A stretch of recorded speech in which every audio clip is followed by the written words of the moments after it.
Você está vendo esse rio? E aquela colina? Não dá para ver muito bem, né?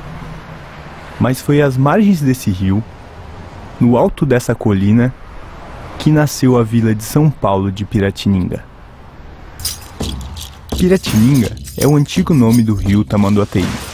Na língua tupi, quer dizer rio do peixe seco. Na época das chuvas, o rio transbordava e ocupava toda essa área. Quando a água baixava, muitos peixes ficavam presos e acabavam morrendo. A morte desses peixes atraía as formigas, e atrás das formigas vinham os tamanduás. O rio do peixe seco se tornou o rio do tamanduá, o Tamanduateí. Quando os jesuítas chegaram, aproveitaram a sabedoria dos índios e instalaram sua capela ao lado das duas tribos que viviam no alto dessa colina. A região era privilegiada para a fundação de uma vila naquele tempo. E o local os índios já tinham escolhido há muito tempo, não eram os portugueses que escolhiam. E eles escolheram sabiamente um ponto plano entre o rio Tamanduateí e o rio Anhangabaú, que era um ribeirão. Portanto, eles tinham, num lado, um local fácil de um rio menor, local que tinha mata nesse tempo para pegar água limpa para consumo, e do outro lado o rio Tamanduateí, que era maior, pelo qual eles chegavam ao Tietê e podiam circular em toda a região por via fluvial.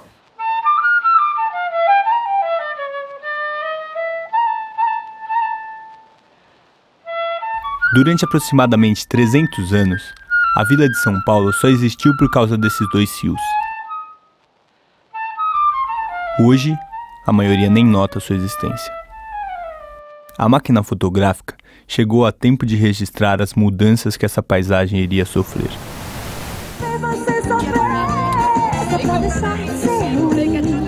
Eu vou fazer você chorar, se humilhar, ficar correndo atrás de mim. Sabe aquele canal que passa ao lado do mercado municipal? Esse aí é o rio Tamanduateí. Um dia, ele já beirou a rua 25 de março. E nas suas margens havia um porto. Naquele tempo, essa já era uma área de intenso comércio popular. Ali se encontrava o Mercado dos Caipiras, local onde pescadores e produtores rurais comercializavam seus produtos. A expansão do café pelo interior do estado atraiu investimentos para São Paulo. Em 1867 é inaugurada a ferrovia São Paulo Railway, a única ferrovia que fazia ligação com o mar. Ela utilizou o Vale do Tamanduateí como rota, reforçando a posição estratégica da cidade como ponto de encontro de várias ferrovias.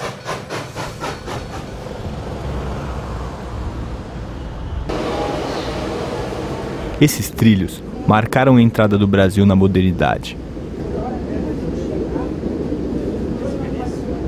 A velocidade da máquina transformou a vida na cidade e alterou de forma marcante sua relação com os rios.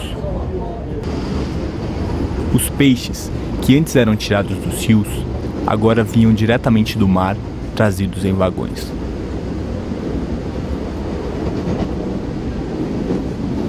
As distâncias se encurtaram e, pouco a pouco, Os rios, que eram a razão da existência da cidade, tornaram-se obstáculos ao seu crescimento.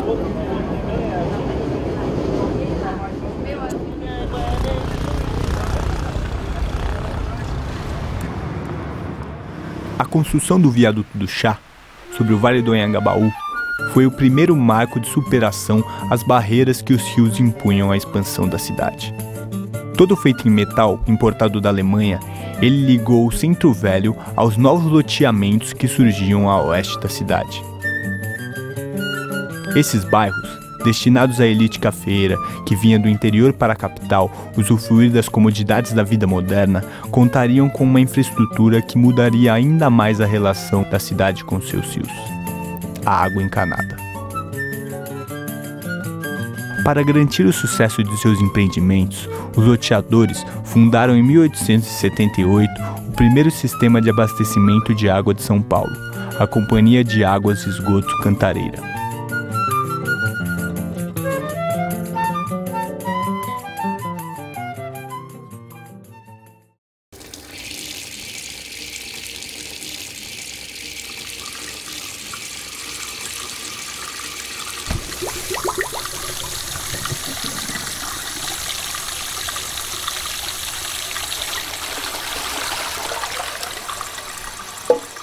Quanto maior o número de pessoas, maior a necessidade de água. Quanto maior o consumo de água, maior o esgoto gerado. Esse esgoto era despejado nas várzeas dos rios que cruzavam a cidade, o que causava um grave problema sanitário. O presidente da província, que seria o prefeito de hoje, já estava endividado, que é uma questão crônica, né? Precisava fazer caixa.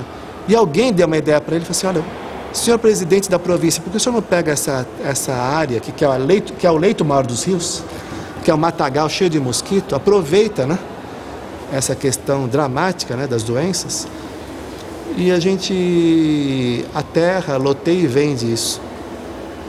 Ou seja, os argumentos sanitaristas, né, e hidráulicos serviram para um verdadeiro objetivo mercantilista, né? A elite paulistana sonhava em construir uma cidade como as que vinham em suas viagens pela Europa. E seus rios não se encaixavam nesse sonho, não do jeito que eram. A solução escolhida foi transformar os rios, cortar suas curvas e afundar seu leito. Assim, eles levariam o esgoto mais rápido, para longe da nossa vista. O Tamanduateí se viu aleijado de suas antigas margens. O rio cedeu seu espaço e foi quem pagou a conta das reformas urbanas. Na década de 20, os dois rios que dividiam a cidade foram transformados em parques. O Parque do Anhangabaú, sobre o riacho com seu nome, já canalizado e enterrado, e o Parque Dom Pedro II, às margens do rio Tamanduateí. Os dois rios, entre os quais a cidade havia sido fundada, não representavam mais limites à sua expansão. Mas a metrópole crescia em ritmo acelerado. Em pouco tempo, ela se encontraria na mesma condição, barrada entre rios. Estes rios que nós temos, o Rio Pinheiros e o Tietê, são rios de planície. E rios de planície são lentos,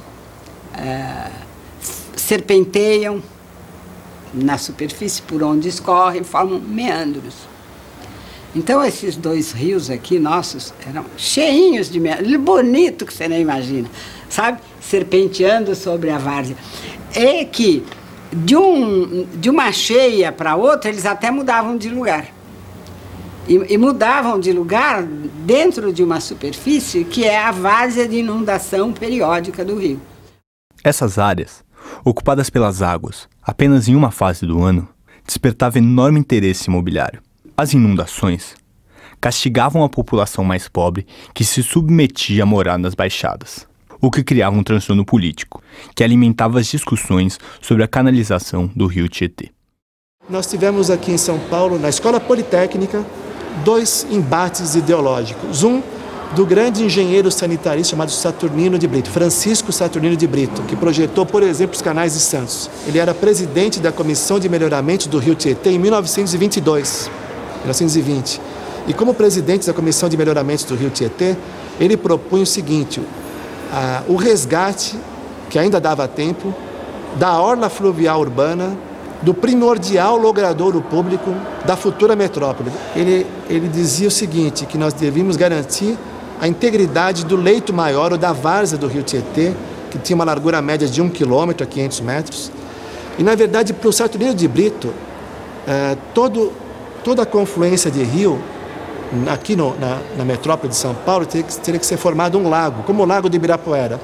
Esse lago seria, na verdade, o coração, o núcleo aquático da formação de um cinturão de parque, né, com bosques e assim por diante. Então, essa era a visão sofisticadíssima do engenheiro Francisco Saturnino de Brito, que tinha como seu colega de trabalho, né, um antagônico, também chamado Francisco Prestes Maia. O Prestes Maia fez o livro dele, o famoso livro, que é o embate ao Parque do Saturnino de Brito. Ele fez uma proposta que era o plano de avenidas para a cidade de São Paulo.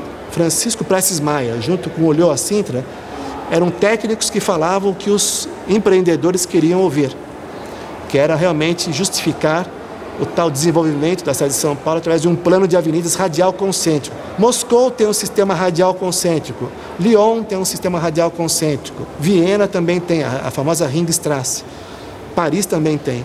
Só que o Prestes Maia, de modo maroto, sonegou a informação que antes de fazer o sistema radial concêntrico de avenidas, Viena já tinha o anel ferroviário. E antes do anel ferroviário, que é a mãe da ferrovia, a hidrovia, Viena já tinha o anel hidroviário o Novo Danúbio. Paris também tinha o anel hidroviário formado pelo Sena, Saint-Denis e Saint-Martin. Moscou também tinha o anel hidroviário, para depois fazer o anel ferroviário. Ele sonegou, como se estivesse queimando etapa. Eu vou queimar a etapa, eu não vou passar pela hidrovia nem para a ferrovia. Vou fazer uma única modalidade para o cara não ter alternativa, para realmente vender os carros. Senão eu vou dividir, né? Não vou vender carro, vou vender trem, vou vender barco, né?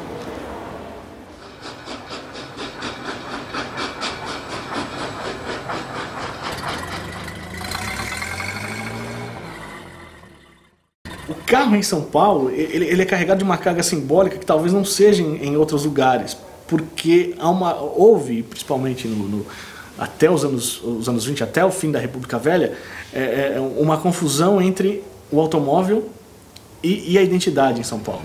Ele se transforma numa peça-chave de um discurso de modernização, mas não um discurso de modernização como a gente conhece, o discurso de modernização progressista, mas uma modernização conservadora, que propunha transformar a cidade de São Paulo naquilo que os homens do PRP chamavam da Chicago da América do Sul, ou seja, uma cidade tipicamente americana, tomada por arranha-céus, autopistas, automóveis espalhados por toda a cidade.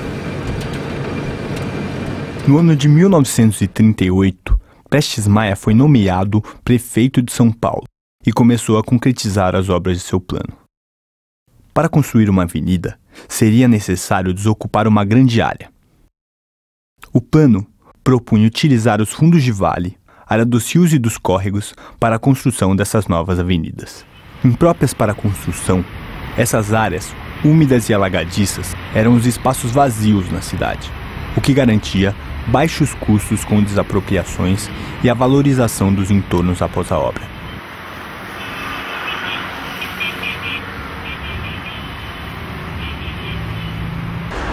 As principais avenidas de São Paulo, como as marginais Pinheiros e Tietê, a Avenida do Estado, a 9 de Julho e a 23 de Maio, estavam propostas no plano de avenidas, plano que estruturou o modo de expansão da cidade. Prestes Maia ficou no poder até 1945. Neste período, ele finalizou a retificação do Tietê, construiu a Avenida 9 de Julho e realizou uma série de outras obras viárias com o intuito de abrir espaço para esse que prometia modernizar o país, o automóvel.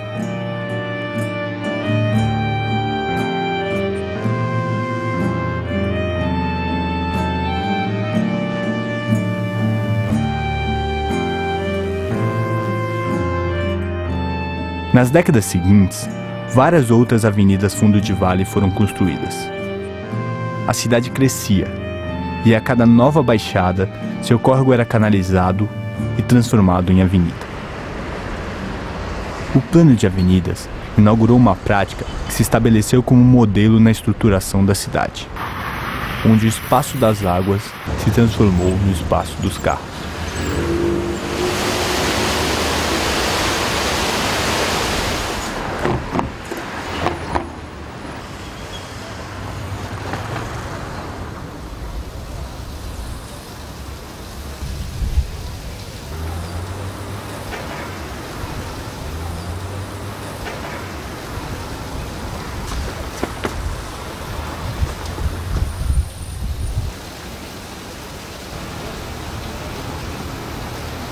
O homem moldou o rio a seu modo.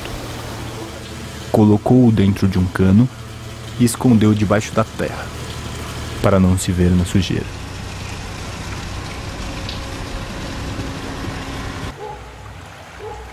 Mas isso não mudou a natureza do rio. Quando a chuva cai, é para lá que a água vai. E se não tiver espaço, ela toma o que for necessário.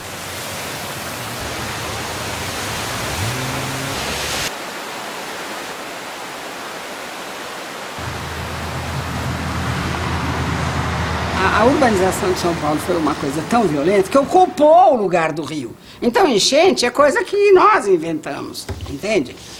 Ela é produto da urbanização. O Tamanduateí, você vê, é um rio que nós chegamos nós utilizamos ali a seção hidráulica a mais confinada e a possível de se manter vazão, né? Quer dizer, é uma seção de concreto e uma parede vertical, né? Quer dizer, não tem mais como aumentar o rio ali. Nos anos 70, quando foi feito esse canal, a seção ali do Parque Dom Pedro II era considerada assim, olha, aqui para inundar, nós vamos precisar de uma vazão que ocorre, em média, uma vez a cada 500 anos. Hoje, essa vazão que era de 500 anos, certamente deve ter caído para 5. Já houve aí, recentemente, extravasamentos novamente no Parque Dom Pedro II.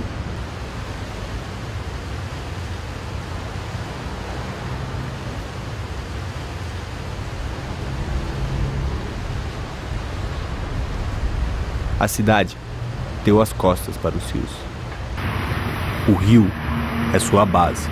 Ninguém sabe, ninguém percebe, ninguém vê.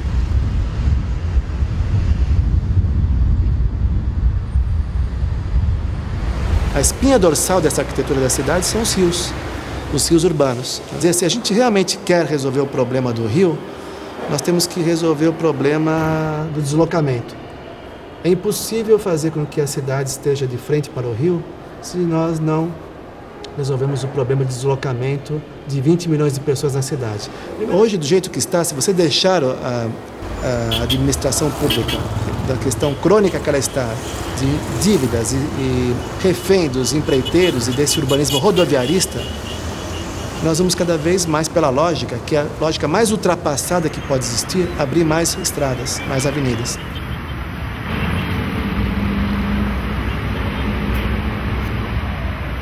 Seu acesso é perigoso. Seu contato proibido.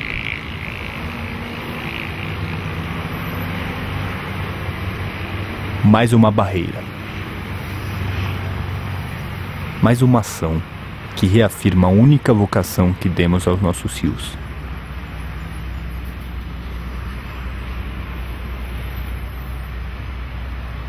Canal de escoamento de água e esgoto. Mas o carro pede espaço. E São Paulo não pode parar.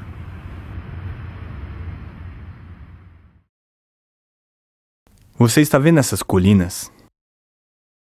Essas ainda dão para ver, né? Mas provavelmente, em pouco tempo, essa paisagem será profundamente alterada. Aqui, no Parque Santa Luzia, em Mauá, nasce o rio Tamanduateí. Esse mesmo. E é também por onde passará o trecho leste do Rodoanel.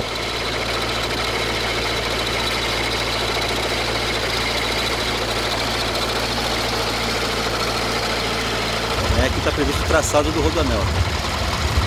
Segundo eles, não passa na nascente. A nascente está um pouquinho mais abaixo, né?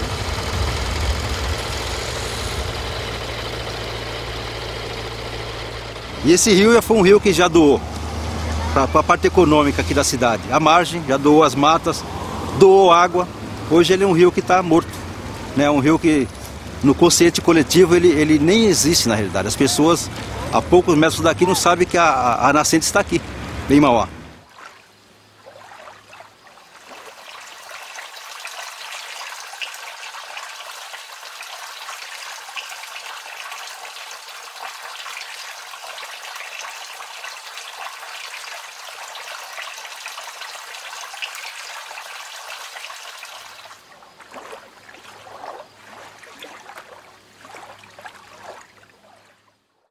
A fragilidade institucional do Brasil leva ao quê? A uma proeminência do privado sobre o público. Existe uma área pública, entrega-se a área pública para o privado, especulação imobiliária vence, ou então, olha, nós temos o dinheiro X para construir mais linhas de metrô. Não, vamos construir mais pistas na marginal, porque é bom para os automóveis. E você nota a grande tendência em se investir sempre, dar preferência sempre ao transporte individual. Nós estamos todos abduzidos por esse urbanismo rodoviarista. Todo mundo acha que precisa do automóvel, quando na verdade não precisamos. Então, dentro dessa visão de reversão disso, no lugar de fluxo, falar de percurso, no lugar de esterilizar as ruas com esse urbanismo rodoviarista, transformar os passeios públicos numa rua viva, sendo um urbanismo da confiança e não do medo, porque hoje as pessoas estão trancadas nos carros, não é isso? São resignadas a esse pau de arara chamado de ônibus. Felizmente, de todas as obras de arte da humanidade, a cidade é a principal obra de arte. E, felizmente, é uma obra de arte aberta e inconclusa. Então, a difícil arte de construção do espaço público, que é coletivo, né, passa por esse reconhecimento, por essa crítica, e nós nos reinventarmos cotidianamente. Esse rio fomos nós que poluímos, abduzidos, resignados, submetidos a esse olhar do colonizador. Cabe a nós conceber o espaço em que queremos viver. O que vamos valorizar?